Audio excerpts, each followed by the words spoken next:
Le estamos dando ya la más cordial bienvenida a usted que nos sigue a través de la frecuencia de Radio Punto, distribuidas estratégicamente a lo largo y ancho de nuestra bella Guatemala. Y también, por supuesto, a usted que nos sigue también por redes sociales a nivel mundial, vía Facebook Live, YouTube y vía Twitter.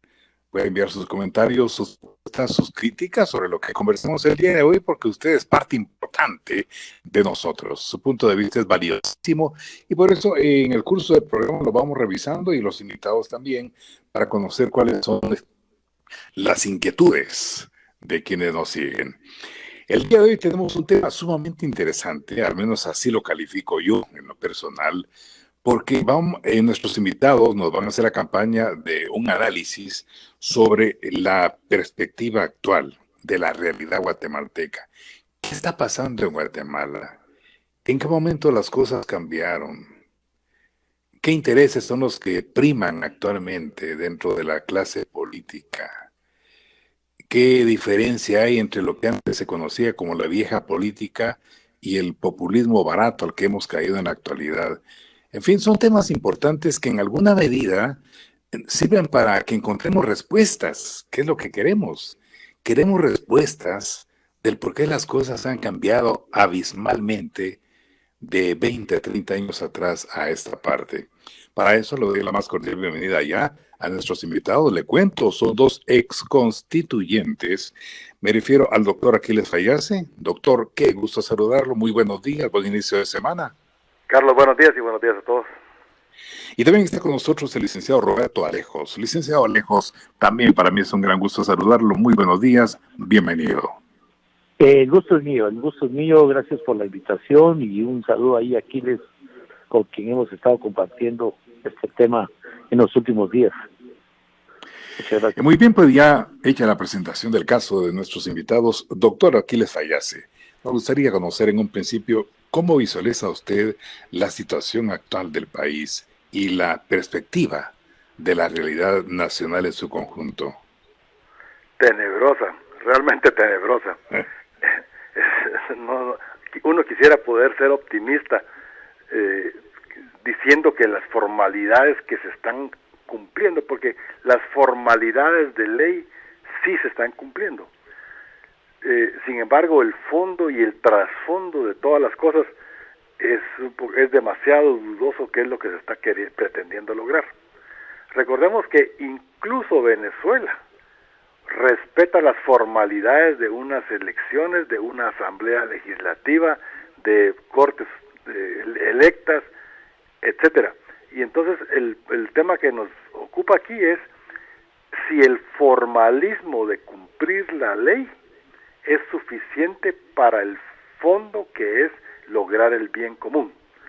Y aquí es donde está la discrepancia. Vemos que el señor presidente el día viernes fue echado por segunda vez de Comalapa. Sí. Y le pusieron ahí un elecón, quiere decir, Yamatei elecón. Esto quiere decir, traducido del cachiquel, ladrón. El pueblo así lo percibe, y así está percibiendo todas las acciones que se están tomando en este gobierno. Entonces tenemos, por un lado, integración de una Corte de Constitucionalidad, donde un magistrado electo suplente es diputado en activo o en funciones. ¿Cómo puede un miembro de un organismo del Estado ir a meterse a una representatividad judicial como es la Corte de Constitucionalidad? Vemos que ahí hay un problema. Vemos que hay un otro magistrado que ya está en funciones, que fue electo para suplir la defunción de Juan Ángel Mejía, que fue candidato vicepresidencial. Vemos que la secretaria privada del presidente fue electa también para la Corte Suprema. Entonces, ¿de qué independencia y de qué soberanía estamos hablando? Y aquí nos trae a nosotros a platicar de un tema de geopolítica en general. ¿Cómo se puede argumentar la soberanía de un país, por un lado, si por el otro lado estamos pendientes de que el imperio nos dé órdenes en temas como lo que estamos viendo el fin de semana de que quieren capturar al Tres Quiebres, al alcalde de Ipala. Entonces tenemos que analizar las cosas desde 3 puntos de vista geopolíticos. El primero es la realidad de cómo Estados Unidos dicta la gran mayoría del camino de hacia dónde vamos. Y eso nos abre la puerta para analizar o para preguntarnos si ese camino que nos ha dictado por 100 años ha sido el camino correcto, a dónde nos ha llevado. El segundo tema segundo punto de vista y segundo enfoque, tenemos que verlo desde el punto de vista de la cooperación internacional. ¿Cómo puede un Estado dependiente ser miembro del Concierto de Naciones si recibe órdenes e instrucciones de Estados Unidos o de otros grupos de interés internacionales? Y el tercer enfoque de la geopolítica sería cómo puede un Estado soberano elegir su camino. Y aquí vemos que el único ejemplo de esto en Latinoamérica en los últimos 100 años es Cuba. Cuba es el único país que logró su nivel de desarrollo social y su nivel de desarrollo médico, deportivo. En el tema de la economía podríamos tener una discusión sin fin de qué es lo que se ha logrado y qué es lo que no.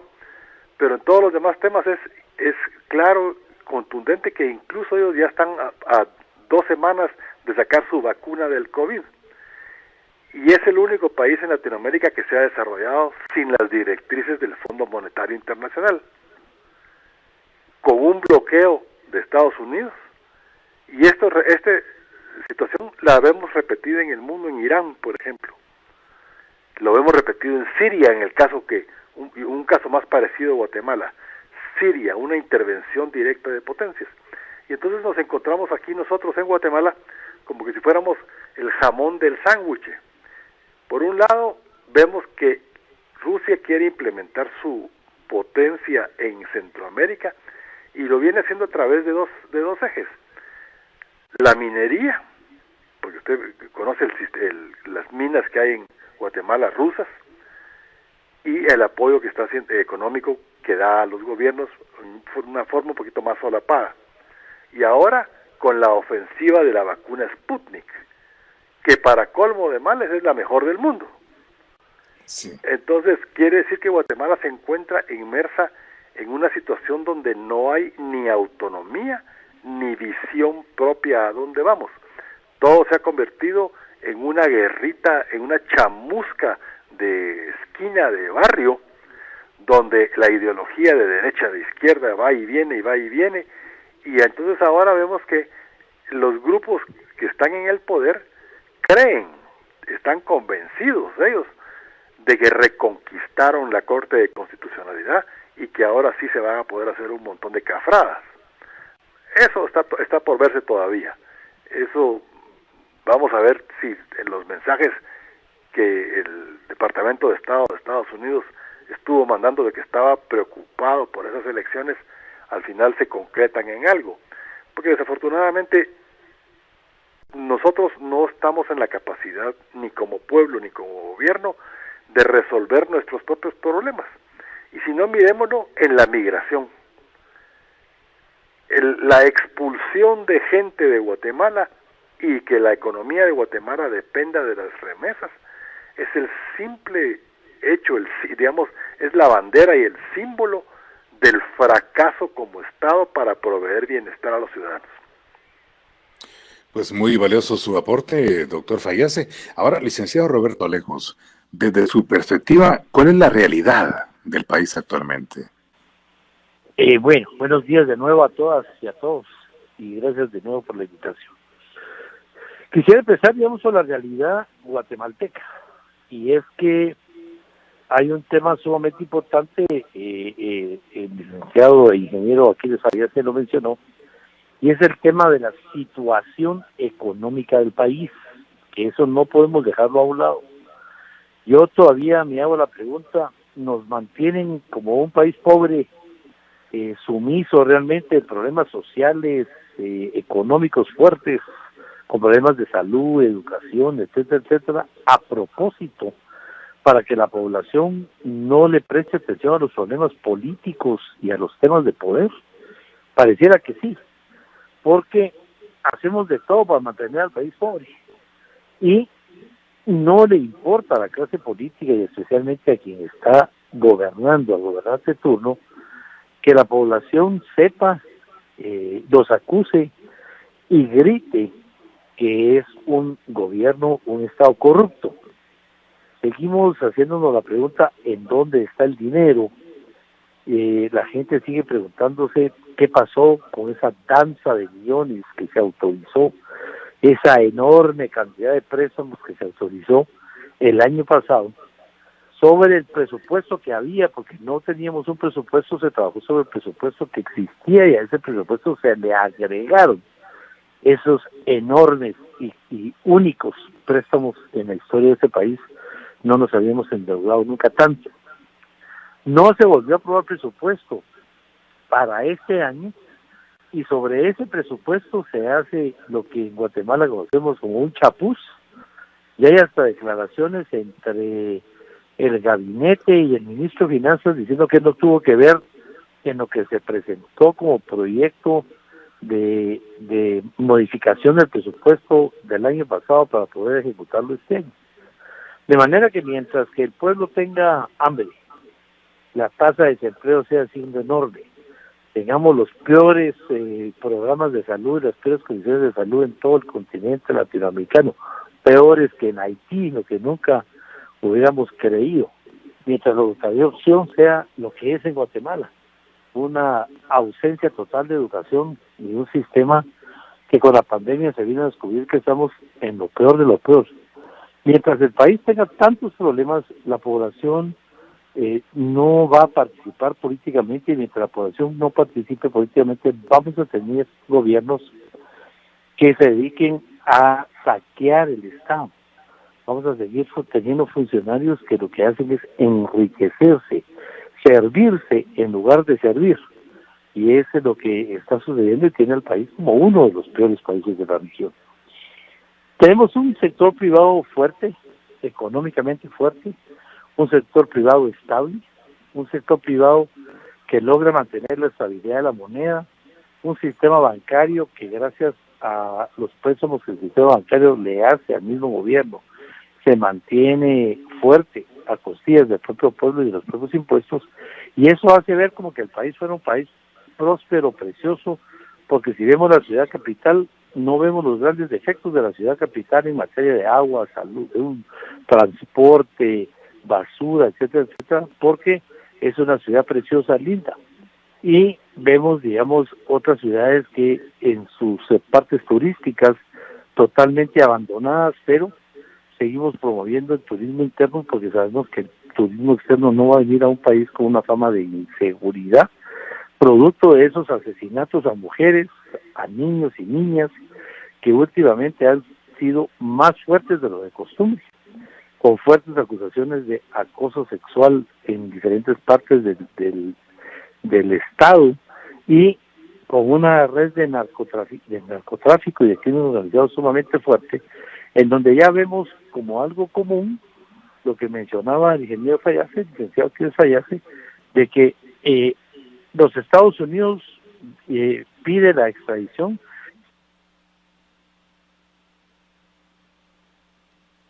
Aló. Se nos cortó. Aquí estoy. Sí. Ya. Decía, vemos como algo común, cómo se acusa a un alcalde con su tercera reelección, y no es el primer alcalde, lamentablemente, ni el primer funcionario, de estar involucrado en crimen organizado, lavado de dinero, narcotráfico.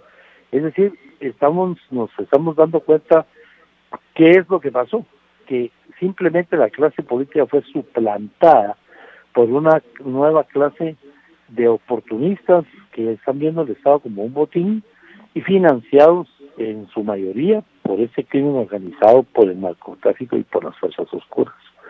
Y por todo esto que está pasando en el país, es que lo que se ha buscado es una reforma constitucional o una reforma a las leyes ordinarias en el tema de seguridad y justicia sin éxito. Y mientras no tengamos éxito en reformar dos grandes temas, el tema electoral para poder elegir a nuestras autoridades y sobre todo al Congreso de la República, que es donde se legisla, y no vamos a llegar a ningún lado porque va a seguir llegando la misma clase de gente al poder y cada vez peor con el sistema que tenemos. Pero adicionalmente, si no modificamos el sistema de justicia, nadie va a ser juzgado, nadie va a pagar las consecuencias, va a ser gente inocente que va a estar en prisión, pero que sus juicios no llegan a un final, porque quienes son culpables se entretienen los juicios y han creado un sistema de justicia que no funciona.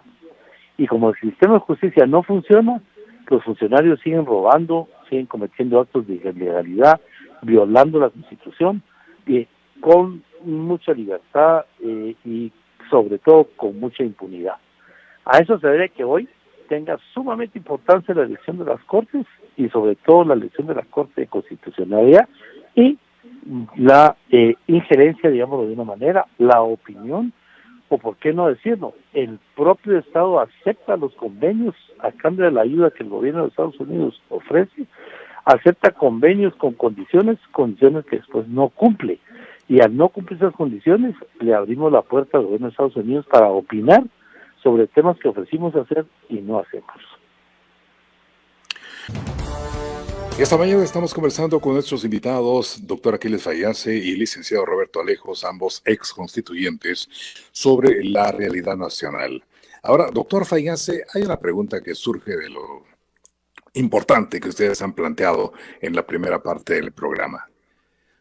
Realmente, desde su punto de vista, ¿por quién estamos siendo gobernados actualmente? Por los de siempre. Aquí creo que Roberto nos podrá decir con mayor certeza los grupos que se mueven alrededor del poder político. Roberto mencionaba el sistema bancario, mencionaba el sector privado organizado, mencionaba el narcotráfico, y así hay grupos. Lo que ha sucedido en la política nacional, los poderes de facto, los factotums, se han ido dispersando, entonces ya no hay un solo grupo económico importante que pueda dirigir hacia dónde va la política económica, por ejemplo. Entonces tenemos bastantes grupos de interés económico, cada uno jalando agua para su molino. Las telecomunicaciones por un lado, por el otro lado los agroexportadores, por el otro lado los industriales, por el otro lado los comerciantes, etcétera, etcétera. Entonces no tenemos un criterio uniforme de país por ningún grupo uniforme. Tenemos un montón de sectas. Hemos caído a los niveles de Somalia, de Sudán del Sur, donde cada grupo de poder quiere dominar su territorio imaginario, que es en su área donde ellos quieren influir.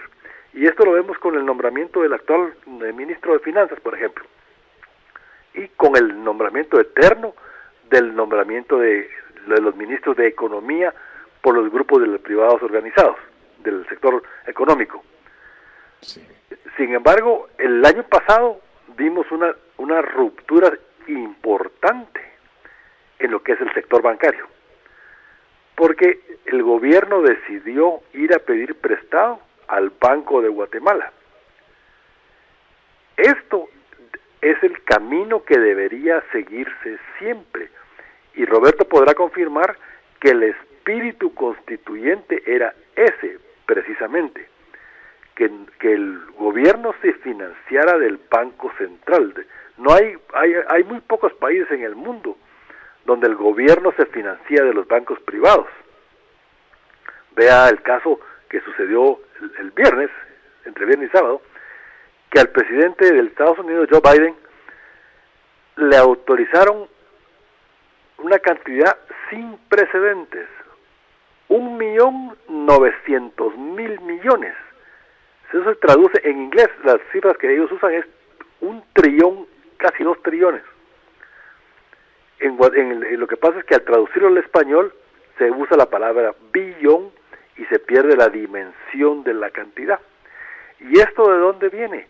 Viene del Tesoro de Estados Unidos. Y en Guatemala no hay apoyo a la pandemia porque el gobierno no puede financiarse del Banco Central.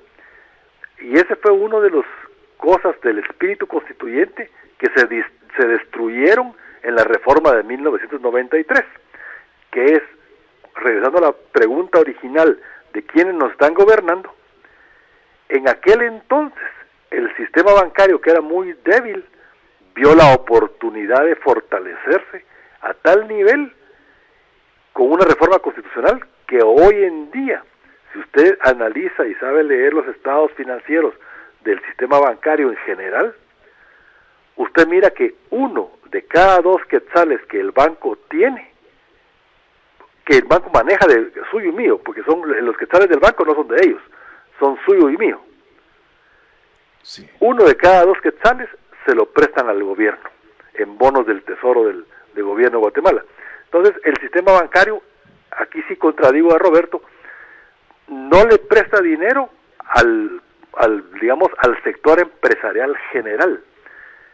De nuevo, si usted analiza los estados financieros de los bancos, en el anexo B, ahí le indica a usted cómo se componen los créditos de los bancos.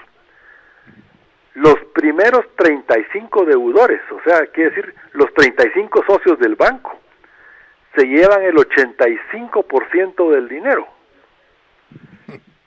Entonces, quiere decir que los 35 dueños de cada banco se llevan todo el pisto, solo quedan 15 centavos de cada 100 para prestarle a usted y a mí para que compremos nuestro carrito usado.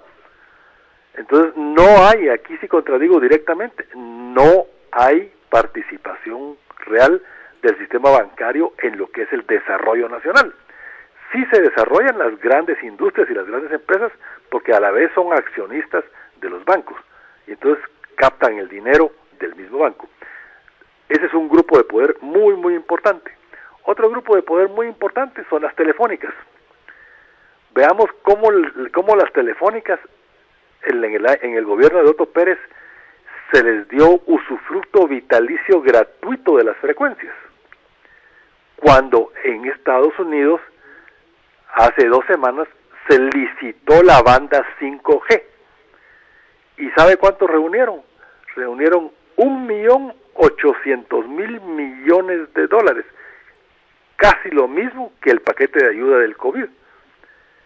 ¿Qué significaría eso para un país como Guatemala? Que Guatemala debería estar recuperando entre 15 y 20 mil millones de dólares al año por el uso de la frecuencia 5G. Y sin embargo, todas las frecuencias que de las telecomunicaciones fueron otorgadas en forma gratuita a los canales de la televisión abierta y a las telefónicas celulares. El Estado de Guatemala no percibe un centavo del uso de las frecuencias radiofónicas. Entonces ahí vemos otro grupo importante de poder. Vemos el grupo del, digamos, el narcotráfico, pero el narcotráfico no puesto como la gente malosa, sino como el conjunto de la gente que participa, los que proveen gasolina, los que lavan dinero en los bancos, los que proveen infraestructura de vender carros al contado, toda esa gente está metida dentro del narcotráfico, porque aquí ahora, doctor, me permite que haga un paréntesis en relación a lo que decía anteriormente, que el Estado no recibe un solo centavo por el uso de frecuencias radioeléctricas. Pues aquí sí voy a ser claro en algo.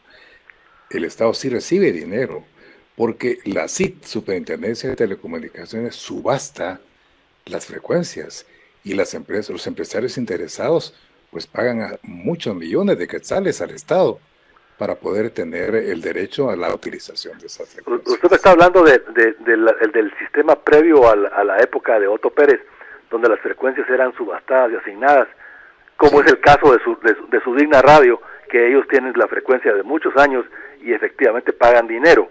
Así es. Así. Usted me está hablando de eso, pero digamos la televisión abierta no paga un centavo. Ah, no, sí, eso es otro rollo, ¿verdad? Ah, va, entonces a eso, tal vez había que hacer la aclaración de que a partir de esa ley que salió con Otto Pérez Molina, todas las nuevas frecuencias son gratuitas. En fin, luego regresando al tema del usufructo del poder, vemos todo ese dinero negro en efectivo y ya, digamos, se volvió una broma en Guatemala que a uno le paguen con un billete de $20. Sí. Los bancos no aceptan los billetes de $20. Imagínese cómo viene de contaminado ese dinero. Había un chiste que si usted sacude el billete de 20, le cae polvito blanco. Sí. Entonces, esos son los grupos que están ejerciendo el poder. Tenemos grupos de contrabandistas. Vea, digamos, ¿qué lectura le da usted a que en la frontera con México, en balsas a la vista del público, pasa el contrabando? Pues y de las autoridades. Por eso, la única lectura es que las autoridades son cómplices. Sí. No hay más. Si cualquier periodista puede llegar a tomar videos y fotos del contrabando pasando el río, ¿cómo no podría estar una agencia fiscal ahí literalmente fiscalizando el contrabando? Entonces quiere decir que las autoridades están en connivencia con el contrabando.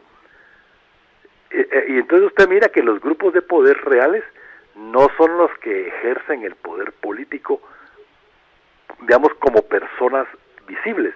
Lo ejercen a través de lo que se ha dado en llamar una marioneta o un fake presidente o un fake vicepresidente. Y entonces tienen grupos a su servicio de proteger los intereses de ellos. No, y es interesante, y de esa respuesta que nos da el doctor Fayase, el licenciado Alejos, viene la pregunta. Entonces, ¿para qué las elecciones? ¿Para qué vamos a votar para elegir supuestamente a mandatarios o magistrados o diputados si ellos apenas, y eso ustedes lo pueden corroborar, se dice que el mandatario en Guatemala apenas tiene un 10 a 15% de poder real? Y es el que utiliza precisamente para llenar las instituciones públicas de sus allegados. Y el resto del poder, pues, lo tienen los sectores que ha mencionado con meridiana claridad el doctor Fayase. ¿Cuál es su punto de vista sobre este particular, licenciado Alejos? Es que nosotros como país hemos adoptado, como muchos países en el mundo, este sistema democrático para elegir a nuestras autoridades. Y lo que tiene el sistema democrático es que de alguna manera hace creer a la población que sus decisiones cuentan. Y cada vez la población se da cuenta que sus decisiones no cuentan, porque desde que se aprobó la Constitución del 85, donde se creó un sistema que abrió las puertas a muchos nuevos partidos políticos a raíz de que la Constitución anterior prohibía la creación de ciertos partidos de ciertas tendencias, entonces nos fuimos al otro lado. Hoy hay más de 40 solicitudes de comités pro formación de partidos políticos nuevos en el Tribunal Supremo Electoral. Y entonces ahí él divide y vencerás, porque la población tiene tanto de dónde escoger que el voto se va regando entre todos los partidos y entre todos los candidatos, y al final gana las elecciones el que más dinero tiene, el que más poder de convencer a través de obsequios, de regalos, de todo este tema que no hemos podido controlar, porque lo que hemos hecho es controlar a los medios de comunicación. Hemos tratado de controlar las publicaciones para que todos los partidos tengan la misma cantidad de anuncios al mismo precio, pagados por el Estado, pero eso lo que provoca es que el voto se consiga a través de obsequios, de regalos, de prebendas, de dinero, de compras de voluntades, y la población, mientras tenga necesidad, va a aceptar todo esto y se va a crear esta confusión. Y durante el camino, yo quiero dar un excelente ejemplo, y es que realmente las reformas a la Constitución en el año 93 es lo que realmente abrió las puertas, dio el inicio a que el sistema no cumpla con lo que la constituyente quiso. La constituyente desde un principio tuvo una inspiración democrática participativa, para que este gobierno republicano y participativo con un voto directo fuera realmente el reflejo de lo que la población quiere. Pero hoy en día, ¿qué quiere la población? La población quiere comer, la población quiere educación, quiere salir de su miseria y trata cada 4 años y se confunde producto de la publicidad, de la propaganda o del fracaso del gobierno anterior. Y ahí es donde hemos caído en manos de los grandes financistas que cada día son más relacionados con el crimen organizado, relacionados con el narcotráfico, o las grandes empresas transnacionales o nacionales asociadas a las transnacionales que tienen sus propios intereses y los quieren conservar. Entre ellos, lo que se hablaba del sistema bancario. Yo soy totalmente del tema, lo que decía el ingeniero Fallafe, en el tema del sistema bancario. Recaudan plata de todas las personas que ahorran, de quienes colocan su dinero de interés, más ahora recaudan plata del Estado cuando venden los bonos al Estado. Primera vez que se logra esto de que sea el Banco de Guatemala el que le presta esa enorme cantidad de dinero, o los bancos hoy sí nos tendrían totalmente en sus manos. Pero el sistema bancario es ese dinero, como ya se mencionó, para autofinanciar las empresas de los dueños de los bancos, ¿verdad? Y entonces nunca va a haber microcrédito, nunca va a haber nada de eso, y entonces la población va a seguir en esa miseria y en esa hambre, en donde la política ha pasado a un cuarto, quinto tema, ¿verdad? En su vida. Tiene tantas prioridades la población que atender antes que pensar en quién votar, que entonces realmente el sistema hace que lleguen a gobernar quienes realmente dominan el país, ocultados, escondidos en esos grandes capitales. Se los digo con experiencia propia. Yo traté de ser candidato a presidente y resultó que no podía conseguir fondos porque quien estaba en el gobierno, que era el gobierno de Otto Pérez, amenazaba a los financistas de que si me daban dinero les quitaba sus contratos. ¿Por qué? Porque los grandes empresarios viven de los contratos que le dan al Estado y por eso es que les interesa seguir financiando a los políticos. Quien estaba ya por ganar las elecciones según las encuestas le prohibió a los financistas que también nos dieran dinero o no les iba a dar ningún contrato cuando ganaran. Y esto ahora sale a la luz pública cuando vemos a quienes financiaron y por qué los financiaron. Entonces nos tuvimos que retirar y abrir los puertos a que llegaran otros candidatos financiados por esos grandes empresarios para mantener sus intereses. Y ese sistema es el que ha ido empeorando. Y ese sistema es el que ahora nos lleva a no elegir cortes por desde más de un año casi medio que estamos sin elegir cortes.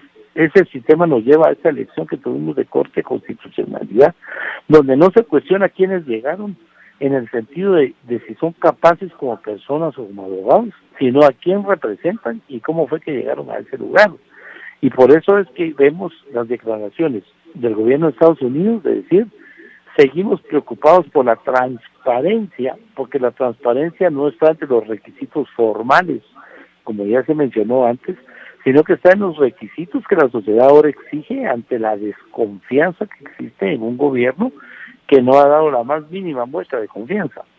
Y aunque no están esos requisitos de transparencia en la ley, la población quiere saber por qué el Congreso de la República nombró a uno de sus diputados, como ya lo mencionamos, por qué el Ejecutivo nombró a su secretaria ejecutiva. Yo si hubiera sido el presidente no me hubiera quedado sin secretaria ejecutiva que le guarda las espaldas al presidente. Sí. ¿Cuál será el miedo de caer en tantos problemas que usa a su mejor persona, la más capaz, y se va a deshacer de ella, va a prescindir de ella para mandarla a la Corte de Constitucionalidad? ¿Cuál es el temor del presidente en ese sentido?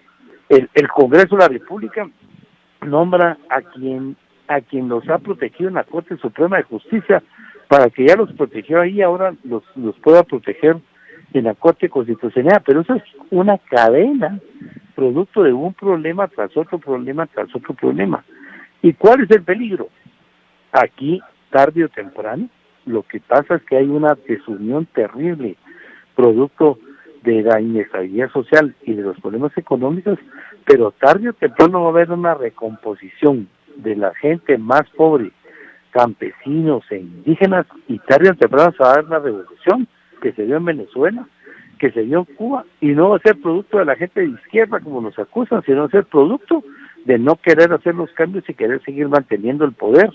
Y entonces sí vamos a estar hablando de una reforma constitucional pluricultural, multiétnica, basada en regiones multilingüísticas.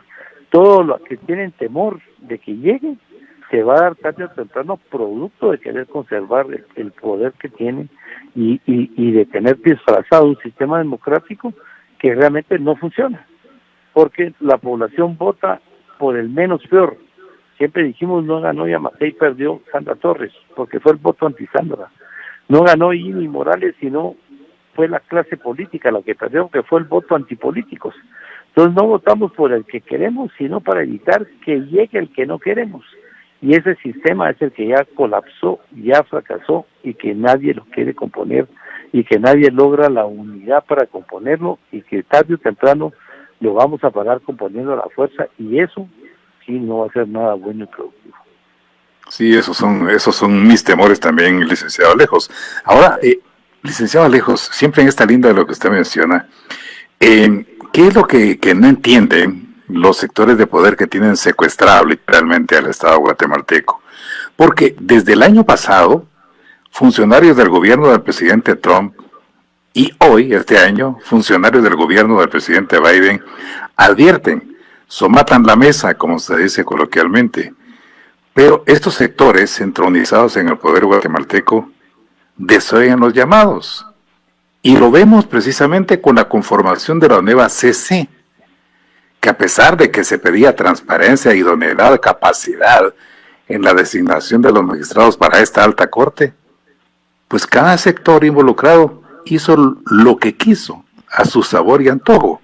Y los gringos se quedaron pues simplemente de espectadores. Y es que aquí el problema ¿cuál es? Y me voy a ir más lejos. A raíz de que el sistema de justicia no funciona, se le ocurre a alguien inventarse la CICIG, porque es un invento, una creación guatemalteca. Y se hace un convenio donde la CICIG es todopoderosa y le dan todos los poderes del mundo, donde nadie podía ser juzgado, nadie podía ser investigado, el comisionado tenía todos los poderes del mundo, podía meter iniciativas de ley. Se hizo un convenio, se ratificó ese convenio con el Congreso, se le dio el visto bueno y después querían irse en contra de todo lo que el gobierno de turno, que fue el gobierno de Berché, y el Congreso de Berché aprobó. Y cuando iba descubriendo temas la CICIG, que iba haciendo todo lo que hizo, y cuando después la CICIG se politizó, ¿verdad? Entonces se iban en contra de la CICIG, porque la CICIG es una creación guatemalteca, y fue Guatemala la que le dio todos esos poderes que ninguna institución en el mundo de Naciones Unidas ha tenido en toda su historia. Miremos el plan de la prosperidad. El plan de la prosperidad, que traía una serie de condiciones para poder darle a Guatemala la ayuda económica como país dependiente que somos de los Estados Unidos y de otros países, ponen, entre otras cosas, juzgar a todos los militares del conflicto armado. Y cuando empiezan a juzgar a todos los militares del conflicto armado, empezamos a decir que eso no se debería de hacer, que eso ya pasó, que debíamos de firmar la amnistía. Entonces, ¿por qué firmó el gobierno el plan de la prosperidad y aceptó esas condiciones que el gobierno de Estados Unidos le pidió cuando lo firmó? En la ley del presupuesto en Estados Unidos, que tiene muchísimos años, a cada país se le pusieron condiciones para poder darle la ayuda, y Guatemala no cumple con esas condiciones.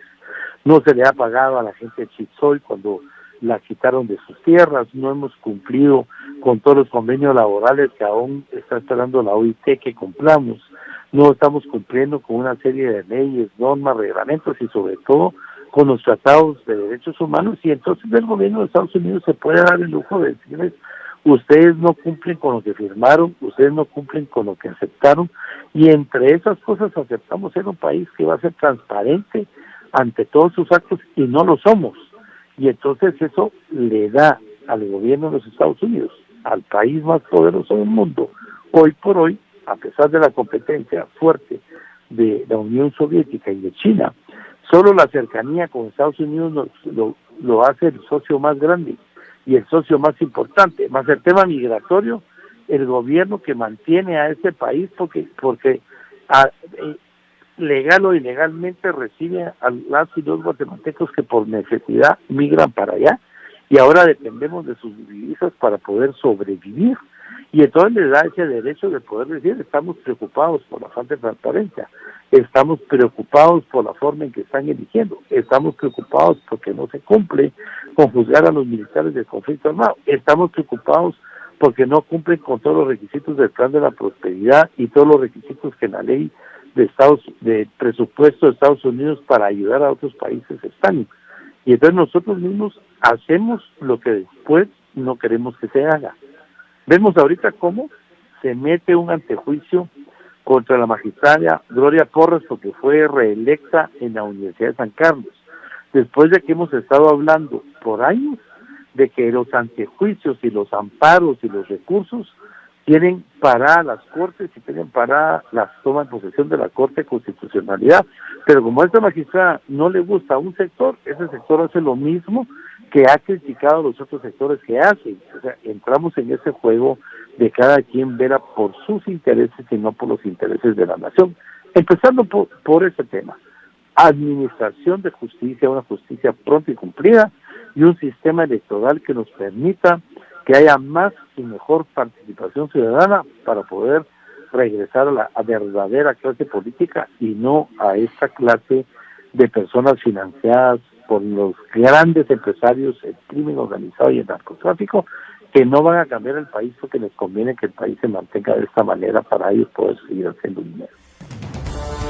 Pues interesantísimo el tema del día de hoy. Estoy leyendo por acá comentarios numerosos que están ingresando por redes sociales y hay un denominador común. La gente tiene expectativas. Sin embargo, la pregunta, doctor Fayaz, en base a lo que estamos conversando es esto. ¿Realmente la gente es la que elige en Guatemala o simplemente vamos a votar? Porque la elección pues ya viene hecha desde hace muchos años. ¿Qué nos puede indicar usted sobre estas inquietudes que se plantean? Aquí hay dos temas que hay que analizar. El primero, nosotros nos preguntamos de que el sistema no sirve. Esa es la pregunta fundamental del programa de hoy. Porque vemos que en los medios que, digamos, que muy con el sistema no sirve, quejas de corte, de alcaldes, de narco, de seguridad, todo el mundo se queja. Pero lo que ocurre es exactamente al contrario. El sistema funciona perfectamente para lo que quieren quienes tienen el poder.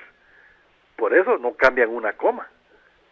Entonces el truco está cómo llegar al poder, y es la pregunta que usted hace. Sí. Al votar realmente se está otorgando poder y representatividad.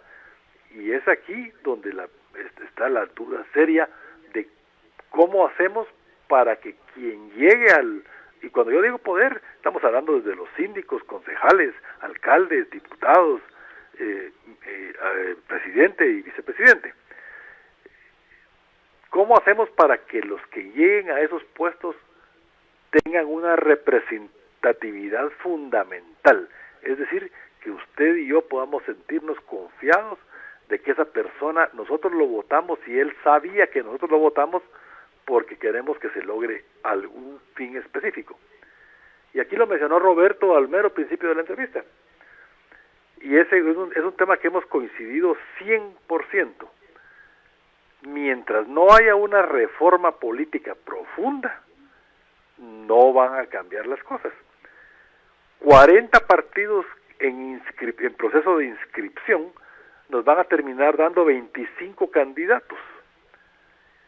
Y con todas las restricciones que la ley actual tiene de no poder darse a conocer, sino que tiene que, y la única propaganda es la financiada por el Estado.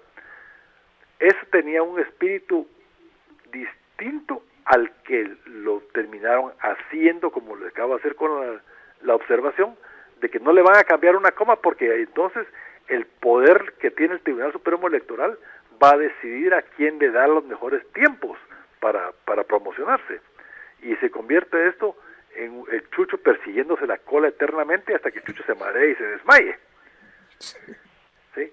Entonces, aquí tenemos el tema que también lo mencionó Roberto, y también estoy de acuerdo yo, y lo vengo diciendo hace mucho tiempo, el sistema lo van a cambiar a la fuerza. Fíjese que en las últimas elecciones, el grupo del MLP Codeca obtuvo 500,000 votos. ¿Y qué significan ellos? Ellos significan la bandera de destruir lo que existe y hacerlo nuevo. Cuando hay 500,000 personas de una masa votante total de 3,5 millones, es importantísimo escuchar esa opinión. No podemos hacernos los locos ni hacerlos ojo pache a que esa opinión no está generalizada.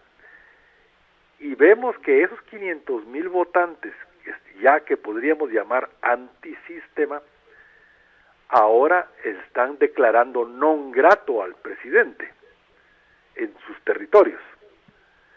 Entonces dígame usted qué va a suceder en las próximas elecciones. Vamos a tener, como sucedió en Bolivia y como sucedió en Ecuador, grandes mayorías antisistema.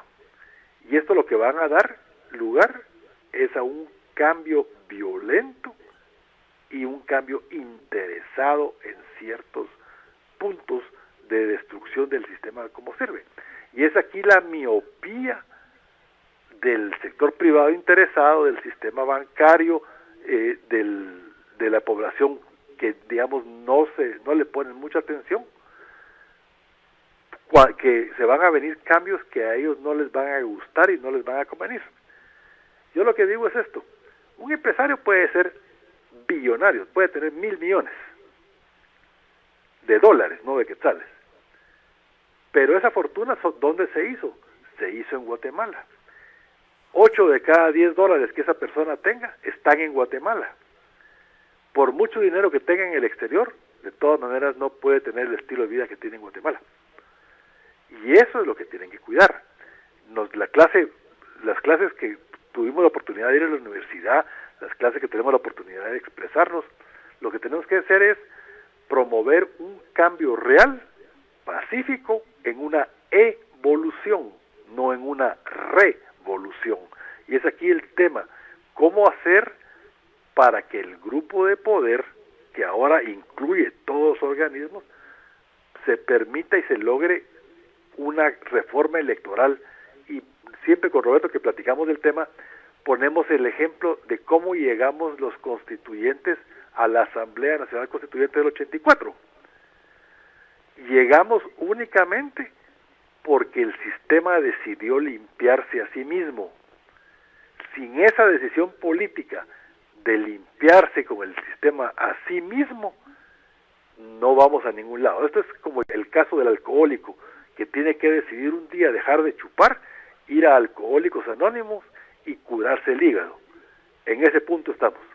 Tenemos que autodepurarnos y dejarle a los líderes jóvenes y a los líderes no amañados la posibilidad de cambiar el país para el futuro de ellos. Ahora, licenciado Alejos, ¿cómo podemos hacer para retomar esa vieja política que usted menciona? Donde antes, por ejemplo, se conocía quiénes eran los políticos, sea por lo que fuera, pero se conocían y se sabía qué iban a llegar a ser cuando fueran elegidos para puestos populares.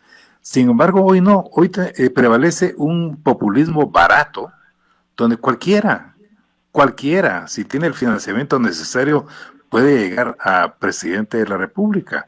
O sea, tenemos funcionarios elegidos legalmente, pero que están ejerciendo el poder ilegítimamente. ¿Qué podemos hacer para cambiar ese orden de ideas, de cosas, licenciado Alejos? Bueno, ya lo mencionamos ambos, y aunque eso la gente lo escuche como ir llover, porque realmente en el corto plazo no le ayuda para su principal problema, que es comer, sobrevivir ante este pobre sistema lleno de tantos problemas económicos, de salud y de educación del país. La gente no le pone atención a la verdadera reforma política. Y es que si no cambiamos esto, por ejemplo, ustedes fueron testigos de cómo el Tribunal Supremo Electoral hizo un reglamento a su antojo para el tema de los medios de comunicación, que era para que no hubiera publicidad, para que no tomaran la publicidad de la manera en que lo estaban planteando, porque esto hace que quienes tienen dinero en efectivo, producto de los financistas ilegales, fueran los que ganaran las elecciones. Porque aún permitiendo que todos los medios dieran la publicidad, no había oportunidad de conocer planes de gobierno a través de los medios de comunicación de la forma en que se hizo. Pero si no hay una reforma política profunda, vamos a seguir eligiendo de la misma manera. Y ya se acabó aquel discurso que dice debe haber participación de las mujeres, claro, pero en el Congreso de la República, que es donde se aprueban las leyes para reformar este país, la participación de mujeres anda por alrededor del 30%. ¿Qué mujeres son las que llegan? Es la pregunta del millón. Sí. Son las mujeres financiadas por estas personas y esos grandes intereses que hemos dicho. Pero en las alcaldías, en las concejalías, en los puestos de incidencia, no las han dejado llegar, porque estas mujeres ahí no serían manipulables ni responderían a esos intereses. Se habla de participación de la juventud, y ese es un congreso en manos de jóvenes, y es precisamente con vergüenza que esos jóvenes que llegaron, debido a la forma en que llegaron, por culpa de quienes los de alguna manera permitimos que llegaran ahí, son los que han gobernado el Congreso. Gente menor de 40 años ha tenido los dos peores congresos de la historia en los últimos años por la forma en que lo ha manejado. O sea, que no es necesariamente que lleguen mujeres jóvenes e indígenas, sino que llegue gente honrada, gente digna, nuevas generaciones políticas, pero no es un tema de edad, sino de nuevos en el que quieren llegar a ser, no nuevos en materia de edad, sino nuevos en su forma de pensar y nuevas en su forma de pensar, porque debe hacer algo por esta nación. Sí, fíjense cómo fue el proceso. Se vota el gobierno de Otto Pérez a través de la plaza cuando se descubre la corrupción, cuando el presidente se niega a entregar a la señora vicepresidenta por los temas en los que estaban metidos, se mueve la panza, se nombra un gobierno de transición y en las elecciones llega el voto antipolíticos. El voto antipolítico es un fracaso total, se politiza más producto de esos financistas y quienes lo llevaron ahí y que están siendo juzgados quienes lo llevaron ahí, y en la próxima elección viene el voto antivieja política, que es Sandra, porque realmente, digamos, ustedes se recuerdan y lo tomamos como una broma. En la segunda vuelta, don Jimmy Morales dijo no voten por la vieja y después dijo la vieja política, pero esa frase de la vieja política se pasa llevando políticos buenos, malos, a que hicieron un buen papel, y la gente se ha dedicado a desprestigiarnos, a criticarnos, pero no participa. Si esa gente no participa, gente como experiencia, y voy a poner de ejemplo aquí a mi compañero de cabina desde el teléfono, como Aquiles, que fue joven constituyente, se salió y como constituyente hizo un buen trabajo, se preparó, ha sacado no sé cuántas profesiones y un doctorado y de todo, pero él no se le permite que regrese a los partidos políticos por su forma de pensar hasta que no abramos la puerta, ¿verdad? A esta gente que tiene una forma de pensar diferente, que de verdad quiere salvar el país, ¿verdad? Que hay muchos y muchas, pero que no vamos a cambiar. Y sobre todo, si nos dedicamos a desprestigiar, a insultar, pero no a participar, entonces quienes están participando van a seguir en las mismas. Les voy a leer, por ejemplo, miren, dice en los Estados Unidos, el tema de la elección de la Corte de Constitucionalidad no se ha acabado, porque la lucha contra la corrupción, el fortalecimiento del Estado de Derecho, son tareas que emprendemos cada día y no es algo que se acabe. Lo publicó la Embajada de los Estados Unidos. John Pichkowski, vamos a seguir cooperando con todos los actores guatemaltecos que están dispuestos a luchar de buena fe contra la corrupción, la impunidad. Vamos a seguir en eso.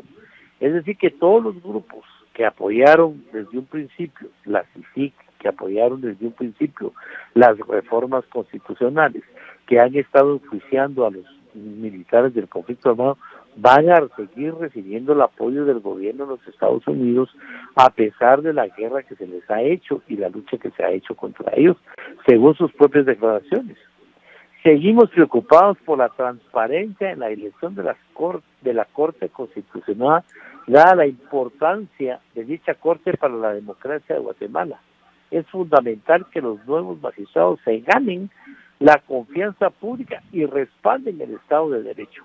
Otra declaración de la embajada, que entiendo es una declaración de Yuri Chong, otra funcionaria del Departamento de Estado. Lo que se hace es que esta rebeldía al gobierno de Estados Unidos provoca que el gobierno siga aprobando y apoyando a quienes están en contra del sistema, y entonces es la de nunca acabar. Y si lo sumamos a que la de nunca acabar sigue siendo económico, social y sobre todo en un tema muy humano, y por eso es que no podemos parar la migración, porque aquí es un mundo sin oportunidades. Si eso no termina, la otra lucha tampoco va a terminar, que es la de evitar que esos grupos, ya asociados cada día más al lavado de dinero, y eso es lo que preocupa al gobierno de Estados Unidos, cómo el narcotráfico lava dinero a través de grandes empresarios, y ese dinero llega a esta clase política que no le deberíamos llamar clase política. Entonces, ¿qué viene? El antivoto político, el antivoto contra una representante de la clase vieja política, ¿verdad? Que fue el caso de Yamatei, y ahora va a venir el voto populista, ¿verdad? Si no hacemos algo, o de lo contrario, va a venir una revolución, ¿verdad? Y por la fuerza, no por la parte legal, porque no la van a dejar, se van a ir creando movimientos sociales producto de la necesidad, del hambre. Fíjense ustedes que Codeca, una institución que roba energía eléctrica para venderla más barata, que el gobierno no la logra controlar, financia el Partido de Liberación de los Pueblos, queda en un tercer lugar y nadie está haciendo nada al respecto. ¿Y qué tiene que hacer? No es meter presos a los de Codeca, ni atacar al Partido de Liberación de los Pueblos, no, es cambiar el sistema para que no se dé eso, para que el costo de la energía eléctrica sea tan bajo que no haya necesidad de que se lo roben para venderlo bajo, que haya más participación de la ciudadanía para que no vayan a tener que participar por la fuerza y cambiar las cosas por la fuerza. Si vamos a elegir un populista, si vamos a elegir al menos malo, el camino a esa revolución, a ese cambio constitucional, por todo el daño que le hemos hecho a la Constitución y a su interpretación, se dé lo más pronto posible. Tenemos únicamente 1 minuto y medio, doctor Fayase. Sus conclusiones, por favor. Sí, yo secundo lo que dice Roberto y quisiera que realmente se hiciera un llamado uniforme. Tenemos que poner atención en el futuro, no podemos seguirnos perdiendo en el día a día, en la chamusquita de hoy. Y el futuro es para los jóvenes, el futuro ya no es para los viejos, el futuro es para los jóvenes. Y esos jóvenes están decidiendo migrar. ¿Por qué? Porque no ven ningún futuro.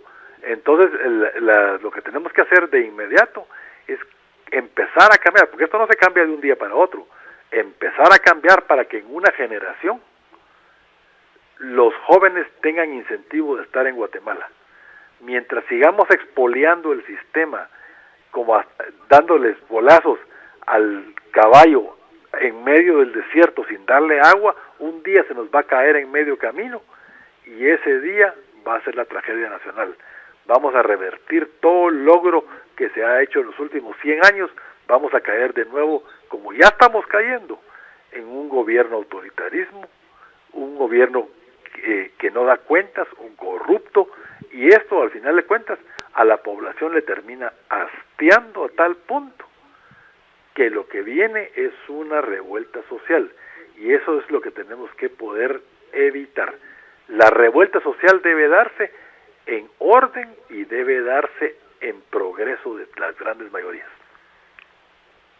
Pues muchísimas gracias, agradezco al doctor Aquiles Fayase y al licenciado Roberto Alejos, ambos exconstituyentes, por lo valioso de su punto de vista y a usted también por los valiosísimos comentarios que nos ha generado en redes sociales.